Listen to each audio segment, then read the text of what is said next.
Good morning. As some of you are aware, I'm not a fan of parables.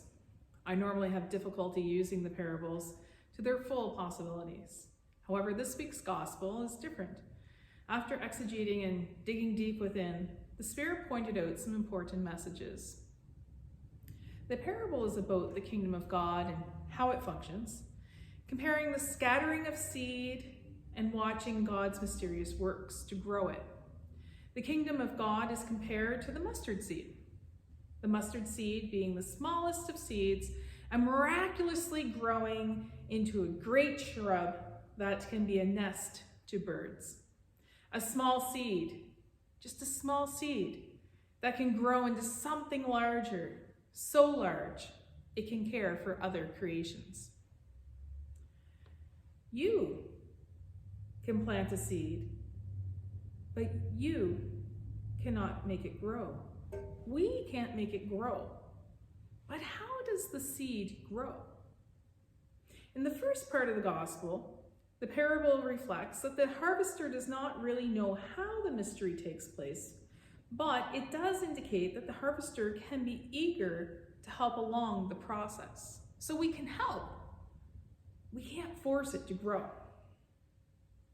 Perhaps it might even be said that the harvester might be anxious, leading to be ready prematurely, with one sickle to harvest.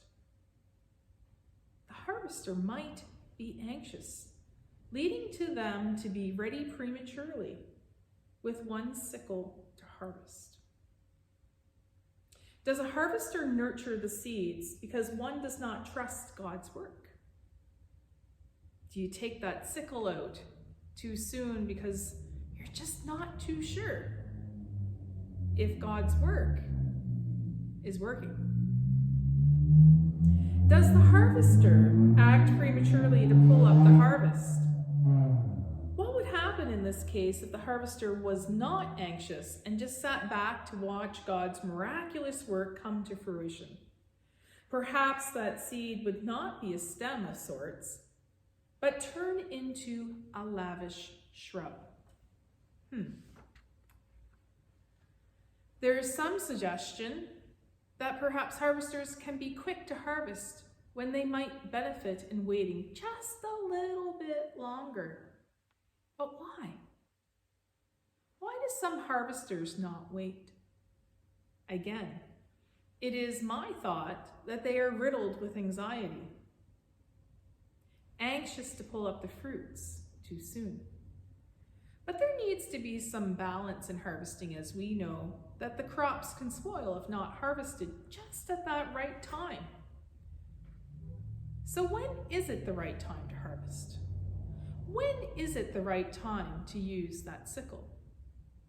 Last week, there was a seed planted for our parishes, whether you realized it or not. Reverend Deborah has submitted her letter of retirement. Though this is a sad time for us that she and Jim are leaving, we should be happy for them for their next harvest, their next journey.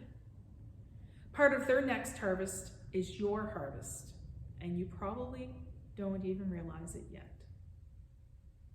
Reverend Deborah has planted seeds, and God has harvested them, and you have been able to put in your sickle to benefit yourself,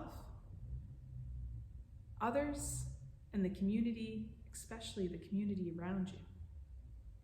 She has gifted you with one last seed, the seed of her departure. Reverend Deborah has planted the seed. It is a seed indeed. How do we harvest this seed? Remember, we can harvest, but we cannot make a seed grow. We can help it. We can nurture it. We cannot force it to grow. The seed was planted now, and now we have to trust in God to sow it. We need to be patient and to not try to do God's work. I should clarify that a little bit more. We should not try to do God's work for him, but with him. We need to trust in the harvesting of the seed and not be too quick to put our own sickle into the ground, to pull that crop up too soon. We need to be prayerful and trust that the mysterious works of God and not our own personal sickle is in the ground prematurely. Just like any other seed, we cannot force it. We can nurture it. While this seed is harvesting, I encourage you to pray for it. Pray for your church. Pray for the communities in which you live and explore with wonder, using the fruits that Reverend Deborah has planted already, using the love you have and faith you grow. Sounds simple enough? Absolutely not. One of the hardest jobs I believe that are out there is to be a farmer. I believe farmers need to have faith. They need to have faith that their soil is right, that their fertilizer is the right mixture for their crops. They need rain, something they cannot control. They need to do the hard work for the seeds to be laid into. Absolutely yes, which you all have done. You need to be ready to harvest. But in between praying for water, pray that the soil is good, that it is rich in nutrients, that the rain will come and you will know when to have your sickle in hand. Now, if only we could get the nation to do the same with regards to going back to normal from the pandemic. With the easing of restrictions, the opening up of the country, here in Nova Scotia, we are proceeding slowly. Dr. Strang is holding his sickle back, so to speak, waiting for it to be the right time and to be sure less damage is on the frontier when they do open up. But because Dr. Strang has kept his sickle in hand and hesitantly to harvest, he is not letting into anxiety to push forward too quickly. He's not letting the anxiety of it all to lead him into opening up too fast. I believe he is walking with some faith, some science, and some patience, all of which we could learn from. Harvesting takes faith. It does take patience. It takes prayer. I encourage all of us to not lead with anxiety during this time. Do not be anxious. Let God be in control and guide you, not the other way around.